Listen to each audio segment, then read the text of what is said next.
한국 트로트의 전설 중 한 명인 나훈아는 쾌활한 음과 우울한 멜로디가 뒤섞인 격동의 삶을 살았습니다. 그의 삶에서 가장 큰 슬픔은 그가 거의 공유하지 않았던 것에 따르면 어렸을 때 어머니가 자신이 즉시 도울 수 없는 삶의 고난을 겪는 것을 지켜보면서 느낀 무력감이었습니다. 나훈아는 1947년 2월 2일 대한민국 부산에서 태어났으며 한국전쟁의 여파로 나라가 여전히 어려움을 겪고 있던 가난한 가정에서 자랐습니다. 가족을 부양하기 위해 열심히 일한 강인한 여성이었던 그의 어머니는 종종 궁핍한 나날을 겪어야 했습니다. 2018년 가요 스테이지 인터뷰에서 그는 10대 시절 어머니가 지칠 때까지 일하는 모습을 지켜보며 멀리서만 바라볼 수밖에 없었고 어머니에게 더 나은 삶을 주기 위해 성공하겠다고 다짐했던 일을 눈물로 회상했습니다. 나중에야 그렇게 할 수 있게 되었지만 그 시절의 무력감은 그의 마음속에 깊은 상처로 남았습니다. 게다가 그의 사생활을 둘러싼 논란, 특히 파경에 이른 결혼 생활도 그의 슬픔에 한몫했다. 나훈아는 스타로서 불륜설부터 인간관계에 대한 비판까지 언론의 집중 조명을 받는 경우가 많다. 이러한 판단은 항상 정확한 것은 아니었지만 수백만 명의 열렬한 시청자들 앞에서조차 오해받고 외로움을 느꼈다. 그는 2020년 콘서트에서 저는 슬픔을 잊기 위해 노래를 부르지만 가끔 무대를 보면 저는 여전히 상처를 지닌 평범한 사람이라는 사실을 깨닫게 됩니다. 라고 말했습니다. 이런 슬픔은 개인적인 상실에서 비롯될 뿐만 아니라 완벽한 대중적 이미지를 유지해야 한다는 압박감에서 비롯되는데 그는 이 짐을 50년 이상 짊어지고 있었습니다. 나훈아의 인생은 재능, 인내, 그리고 혹독한 도전으로 점철된 긴 이야기입니다. 그는 1966년 19세의 나이로 최홍기라는 예명으로 음악 여행을 시작했고 이후 나훈아라는 예명으로 바꾸었는데 이 이름은 오늘날 우리에게도 큰 상징이 되었습니다. 첫 번째 싱글인 어머니를 찾아 천마일을은 전통적인 트로트 멜로디와 감동적인 모성애가 결합되어 금세 인기를 얻었습니다. 이 노래는 스타의 탄생을 알렸을 뿐만 아니라 그의 스타일의 기초를 마련했습니다. 즉, 청취자의 마음을 울리는 일상의 이야기를 노래하는 것입니다. 1970년대에는 고향역, 홍콩 아가씨, 남자의 인생 등의 히트곡을 연이어 발표하며 일약 스타덤에 오르며 한국 대중들에게 트로트의 엘비스로 자리매김했다. 나훈아의 성공은 음악에서만 그치지 않는다. 그는 또한 영화계에도 진출하여 다시 한번 미워도 1972, 야행성 1773 등의 작품에 출연하여 잘생긴 외모와 자연스러운 연기력으로 많은 팬을 확보했습니다. 1980년대에는 일본, 미국, 유럽 등지에서 공연하며 국제 투어를 했고 이를 통해 트로트 음악을 한국의 국경 너머로 전파했습니다. 1984년 발매된 앨범 창백과 남도는 당시로서는 인상적인 판매량인 100만 장을 돌파하며 명반으로 평가받고 있다. 또한 1975년 KBS 가요대상 올해의 가수상, 1990년 대한민국 대중문화예술상 등 권위 있는 상을 다수 수상하며 올라운드 아티스트로서의 위상을 확고히 했다. 하지만 나훈아의 인생은 좌절과 논란 없이 지나간 것은 아니었다. 1990년대 K-팝 열풍이 불기 시작하면서 트로트 음악은 시대에 뒤떨어진 음악으로 여겨져 젊은 층에게 무관심을 샀다.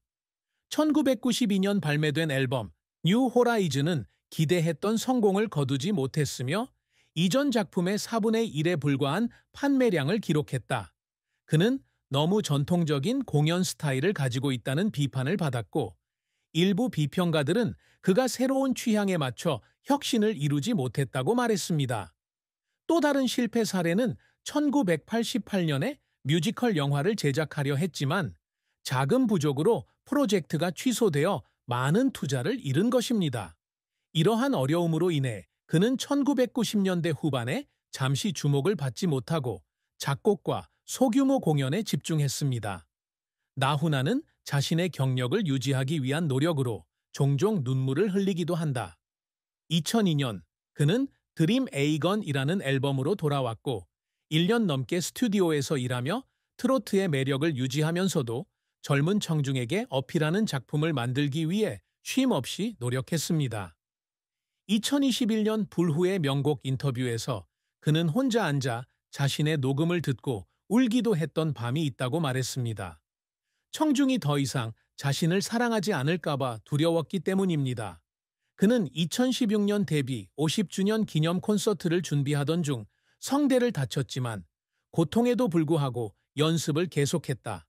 그는 유명해지기 전에 생계를 위해 작은 술집에서 공연해야 했던 힘든 시절을 회상하며 연습실에서 눈물을 흘린 적이 있습니다. 그럼에도 불구하고 그가 감정적인 공연을 만들어내는 데 도움이 된 것은 바로 그 눈물이었습니다. 예를 들어 2020년에 그는 테소로 미오를 부르며 관객 전체를 눈물 흘리게 했습니다. 특히 2010년대 미스터 트롯과 팬데믹 기간 동안의 온라인 콘서트로 그의 컴백은 시대를 초월한 매력을 입증했습니다. 그는 트로트계의 노인으로 알려져 있으며 공연은 종종 몇 시간 만에 매진됩니다. 과거의 실패는 그를 좌절시키지 않고 오히려 그가 창작을 계속할 수 있는 동기를 부여했으며 100곡이 넘는 노래를 직접 작곡하고 이명웅, 장민호와 같은 젊은 가수 세대에게 영감을 주었습니다. 나훈아는 트로트 음악을 한국의 문화유산으로 보존하고 발전시키는 것을 항상 목표로 삼고 있습니다. 그의 가장 큰 목표 중 하나는 K-팝이 지배하는 시대에도 이 장르가 잊혀지지 않도록 하는 것입니다. 그는 홈타운 스테이션과 같은 시대를 초월한 노래를 써서 이를 달성했는데 이 노래는 지금도 젊은 가수들이 임모탈 송스에서 리메이크하고 있습니다. 국제 무대를 포함해 3,000회가 넘는 그의 콘서트 경력은 트로트 음악을 전 세계 청중에게 알리려는 그의 노력을 증명합니다. 그는 2020년에 한국문화부로부터 문화인으로 선정되었는데 이는 그의 재능뿐만 아니라 예술에 대한 그의 마음도 인정받은 것이기 때문에 그에게 가장 큰 자랑스러운 업적이라고 생각합니다. 나훈아는 음악 외에도 사회에 긍정적인 영향을 미치는 사람이 되기를 열망합니다. 그는 가난한 어린이를 지원하는 것부터 한국 농촌 지역에 학교를 짓는 것까지 다양한 자선단체에 수십억 원을 기부했습니다. 그는 이러한 공로로 2017년에 옥관 문화훈장을 수여받았습니다. 그는 또한 젊은 예술가들에게 영감을 주고자 노력하며 가요 스테이지와 같은 쇼에 정기적으로 참여하여 자신의 경험을 공유합니다.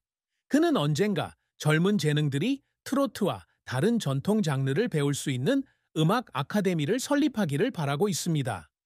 그는 자신의 경력에서 항상 다재다능한 예술가가 되기 위해 노력합니다. 그는 기타, 피아노, 작곡을 독학으로 익혀 1,000곡이 넘는 노래를 작곡했지만 그중 일부만 발매되었습니다. 그는 또한 뉴욕 카네기 홀에서 공연하는 것을 꿈꾸고 있는데 이는 2015년 인터뷰에서 트로트가 세계를 정복할 수 있다는 것을 증명하는 방법으로 언급한 목표입니다. 그는 아직 그것을 이루지 못했지만 78세의 나이에도 불구하고 쉼 없이 일할 수 있는 원동력은 여전히 열정입니다. 나훈아는 음악뿐만 아니라 사람들을 대하는 방식을 통해서도 의미 있는 삶을 살고자 합니다. 그는 진정한 예술가라면 사랑하고 나누는 법을 알아야 한다고 믿었고 명성이 가장 높을 때에도 항상 겸손한 태도를 유지했다는 사실이 청중에게 사랑받는 이유입니다. 그는 80세가 다 되어가지만 단순한 노래가 아닌 열정과 지역사회를 위해 삶을 살았던 한 남자의 이야기를 남기기 위해 여전히 노력하고 있습니다. 나훈아는 3번의 결혼을 거쳤고 그때마다 그의 인생에 깊은 흔적을 남겼습니다. 그의 첫 번째 결혼은 1973년부터 1975년까지 이숙희와 이루어졌습니다. 두 사람 모두 어렸고 결혼에 따르는 책임을 질 준비가 되어 있지 않았기 때문에 결혼 생활은 짧았습니다. 1976년부터 1982년까지 여배우 김지미와의 두 번째 결혼은 언론의 주목을 받았습니다. 두 사람은 한국 연예계의 황금 커플로 여겨졌지만 유명세와 바쁜 스케줄로 인한 압박으로 인해 헤어지게 되었다. 그의 가장 긴 결혼 생활은 1985년부터 2016년까지 정수경 씨와의 결혼 생활로 30년 이상 지속되다가 조용히 끝났습니다. 나훈아는 무대 위에서는 로맨틱한 이미지를 보여주지만 사랑에 있어서는 완벽하지 않다고 고백한 적이 있다. 그는 2019년 라디오스타 인터뷰에서 깊이 사랑하지만 가끔은 사랑을 어떻게 지켜야 할지 모르겠어요. 라고 말했다. 그가 사랑에 대해 느낀 가장 큰 슬픔은 그가 사랑하는 여자를 상처 입혔다는 느낌이었습니다. 그는 김지미와 불륜 관계를 가졌다는 소문이 돌았지만 그는 이를 부인했지만 이로 인해 두 사람의 관계에 균열이 생겼다. 정수경 씨의 경우 특히 그는 해외 투어로 바빴기 때문에 그녀와 충분한 시간을 보내지 못한 것에 죄책감을 느꼈습니다. 그는 자녀가 없지만 청중들을 가족처럼 여긴다고 했지만 이것이 결혼 생활의 공허함을 메울 수는 없습니다. 파탄난 결혼 생활은 그에게 치유하기 어려운 상처를 남겼습니다. 그는 어느 날 밤 혼자 앉아 남자의 삶과 같은 슬픈 노래를 쓰며 말로 표현할 수 없는 감정을 표현했다고 말한 적이 있습니다. 하지만 그는 여전히 사랑을 믿고 있으며 78세의 나이에도 새로운 관계를 찾지 않고 평화롭게 살고 음악에 헌신하고 싶다고 말했습니다. 사랑의 슬픔은 그에게 진정한 행복은 진심에서 나온다는 것을 깨닫게 해 주었는데 때로는 너무 늦게 찾아오기도 했습니다. 그는 50년이 넘는 경력을 바탕으로 한국에서 가장 부유한 예술가 중 한 명으로 여겨진다. 2025년 기준 그의 순자산은 3천만 달러에서 5천만 달러 사이로 추산됩니다. 그의 주요 수입원은 음반 판매로 2천만 장 이상의 앨범 판매고를 올렸으며 특히 창백과 남도와 다시 꿈꿔가 유명합니다. 그의 투어는 2020년 서울 콘서트와 마찬가지로 단 하룻밤에 약 200만 달러의 수익을 올렸고 15,000장 이상의 티켓이 판매되었으니